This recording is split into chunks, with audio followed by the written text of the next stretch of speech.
Hey, what's going on, everybody? This is Tyrone back with Tech Life. And in today's video, I did my testing on T-Mobile's home internet using my PlayStation 5 to game on it. So during the footage that you'll see, I had my buddy come over and he uses a fiber, AT&T fiber connection at his house for his PlayStation 5. And I had him play on my internet connection, and I had him play Call of Duty Warzone online. So in the first part of the footage, what you're seeing here, if you are new to the channel or you have been on the channel and this is your first time tuning in, I am running speed tests to show you guys that I am utilizing T-Mobile home internet for this testing. This is raw, unedited, and as you see on the left, T-Mobile, on the right, T-Mobile server. As you will see, the TV will switch off to the gaming system as it is recording, so there is no editing, no cuts. This is the T-Mobile home internet connection, a wireless connection. This is not hardwired. I had to place the T-Mobile gateway upstairs for the better connection, the stronger connection, so I do not have an Ethernet cord that is long enough. Luckily, the PS5 comes with Wi-Fi 6, and so does the gateway, so that makes for the best wireless connection possible. So as you see, ping times are relatively low. They do fluctuate. The speeds usually maintain around that 100 or above. This is around 9:15 p.m. at night. So there's some traffic on the network. Also, games are running in the background in terms of updates, and you'll see that in the footage. So although you don't hear it on the from the audio, but I was asking my buddy how his experience was gaming on this connection versus his connection at home. Now he has 1 gig fiber with AT&T hardwired in. So his connection, of course, is the best possible.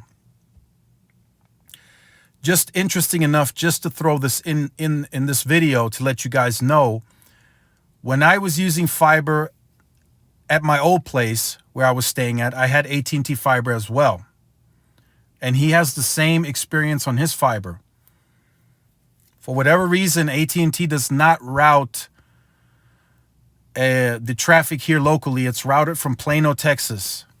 So the ping times, even on AT&T's fiber, are in the high to low 30s. So actually, a good amount of the time, at least when I'm running speed tests on Ookla's app, I get lower ping times on T-Mobile's home internet, and he noticed that as well. So that had him intrigued because he knows the lower ping usually results in better gaming, and he noticed it while running the tests at his house that he was in the low 30s, high 20s. So sometimes he'll get like 26, 27 milliseconds, and sometimes he'll get like 30, 31 milliseconds.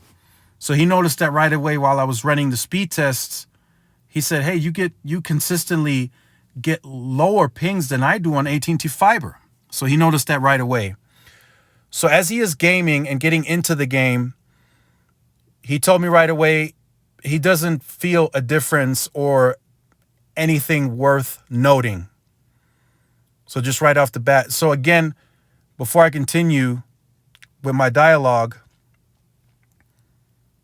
he is an average consumer. He's not a tech geek. He's not a deep into the wireless industry, but he does game.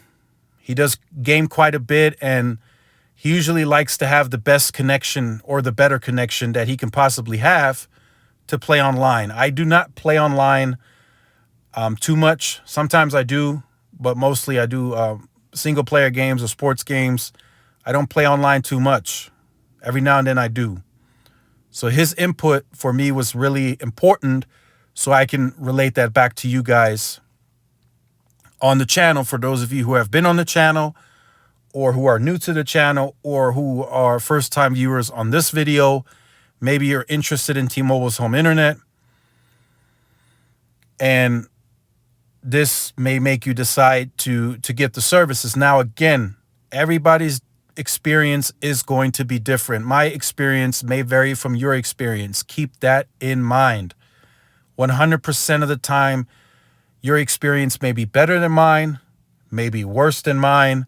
You may have had the product a few months ago and you didn't like it. Remember, if you've watched any of my previous home internet videos, and I will link them in the description down below, the updates that T-Mobile has done recently, 0178, 1609, and I'm sure there's more coming in the future, it is getting better.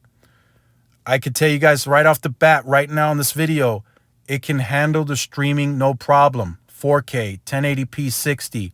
It's handling it like a champ now. I don't have the issues that I had at the very beginning. I will say it again.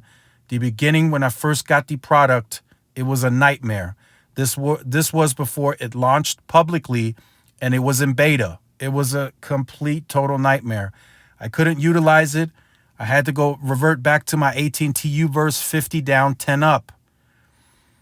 Now, with 1609, I usually get on average double the speed than I do with my AT&T U-verse. I tried to get them to get my bump my U-verse up to 100, since I'm close enough to the box. It ended up not working out. So now with T-Mobile's home internet, I consistently get double the speeds during peak times. Off peak times, it can be as much as 4 times faster than what I got with my U-verse, and the uplink is consistently double that of U-verses. So I'm not too great with this footage in terms of, I don't know if he's doing good or whatnot, but up on rewatching the footage and of course watching it live as it happened, I did not notice any lag. But again, I don't know if the reaction time could have been any faster, or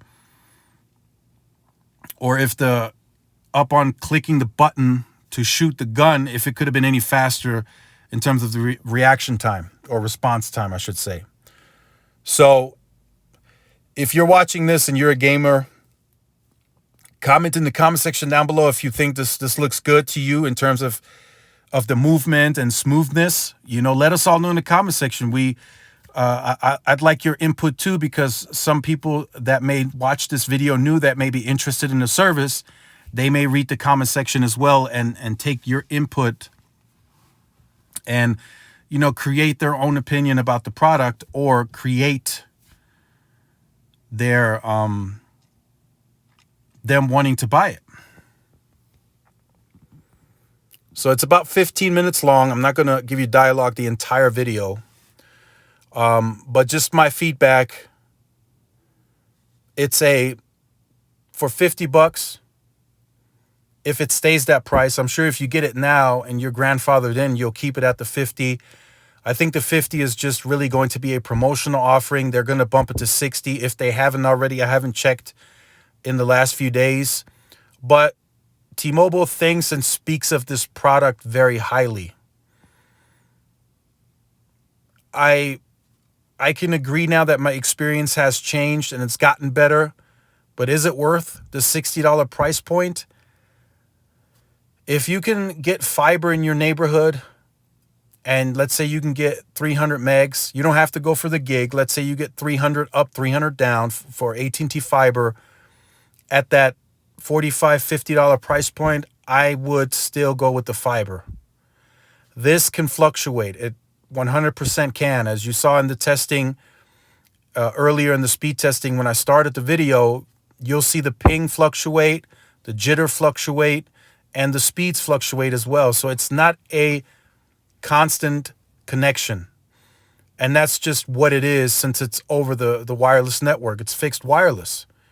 They can't guarantee you the speeds. They'll say, yeah, you can get on average 100 megabits a second, but it will still fluctuate at all times, because as traffic moves on and off, it will fluctuate. And that's just a fact. There's no way around it. So, but if you have a DSL connection, if you have U-verse 20 up, 5 down, or 50 up, 10 down, or if you have Spectrum or Cox, that's a lower speed tier because they haven't upgraded your neighborhood or apartments, then by all means, I think the T-Mobile home internet is a solid replacement if you do not have the best product from your provider. I really think it is. It's a great replacement. If you're in rural America or you have satellite internet, this is going to be, this is going to be night and day for you, this product, especially with that mid-band spectrum they're putting on air, especially with them updating, tweaking the software for it. It's getting much, much, much better. And the fact that they've stated already they have terabytes, several terabytes worth of capacity that they can put into this product, that should give you some peace of mind. They said, they ran statistics and analytics. They said a mobile user will not be able to utilize and use up all of the capacity that T-Mobile is putting on air at this point in time and moving forward after the Sprint merger, even though the wireless user will have priority in this scenario. I've said that in previous videos as well. The wireless user on T-Mobile still has priority over the home internet. And T-Mobile says even in that case and scenario, giving wireless user priority, they still have several terabytes of usage for users to use up. Now, some of you won't hit that threshold. Some of you won't even get anywhere close. Some of you will be right around 400 or 500 gigs. Some of you that have a household 4 or 5 people in the house running TVs, 4K this, 8K that now, 1080p live streams, you might go over that terabyte threshold, maybe even 1.5 to 2 terabytes. T-Mobile says bring it on. They're ready. They're giving you truly unlimited. So I'm going to test it. As of this video, making this video, I just crossed the 700 gig threshold. So I'm on my way to the terabyte. I don't anticipate any issues after going breaking the threshold of the terabyte. I just want to see if the behavior changes of the network, if I get less speed, less throughput, if the priority changes even more. I just want to see what that looks like after a terabyte. I've already had people comment on the channel saying there's no difference. So I will see. So just to conclude this video, at the end of the video and even after playing after a couple of matches after the video, I had told him to give me his final conclusion, and he says he doesn't feel a difference. In fact, he thinks it may be even better than the product that he's using, because he says that the home internet here that I have gets a lower ping time. So he's even considering now, just for his gaming system, getting the T-Mobile home internet at his location because of the lower pings and actually having a server route here locally, the traffic. So that was his conclusion. Again, from an average user, average consumer, I think he's spot on in that regard. And we'll see what the future outcome is. I'll leave you guys with the footage of the rest of the video. I gave you guys about 13 minutes of dialogue. Very interesting. Nonetheless, I'll do more testing. I'll test the gaming again after I hit the terabyte threshold. I'll do more movies watching. I'll watch more movies and shows. I'll try to give you guys a raw, unedited, real experience on this product. And let me know in the comment section down below if you guys have used this product and how it's working for you. If you have been on the channel or you are new to the channel and you have not yet liked, shared, subscribed, make sure you do so. Hit that notification bell so you are notified when I do upload content. Make sure to follow all of my social media outlets for more updates and interactions. Thanks again for watching. This is Tyrone with Tech Life, and I will see you guys in the next one. Peace.